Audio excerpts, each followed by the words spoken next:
Suraxanıda rayon icra hakimiyyəti başçısının növbəti səyyar görüşü keçirilib.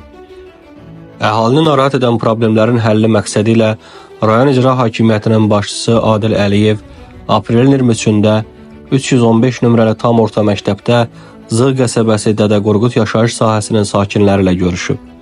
Görüşdə rayon icra hakimiyyəti başçısının müavinləri və şöbə müdirləri, qəsəbə inzibati ərazi dairəsi üzrə nümayəndə və bələdiyyə sədri, idarələrin və xidmət təşkilatlarının rəhbərləri, qəsəbə sakinləri iştirak ediblər. Sakinlərin müraciət, təklif və şikayətlərini dinləyən rayon icra hakimiyyəti başçısı Adil Əliyev məsələlərin qısa zamanda qanuna müvafiq formada həlli istiqamətində aidiyyatı xidmət sahələrinin rəhbərlərinə və məsul şəxslərə müvafiq tapşırıqlar verib.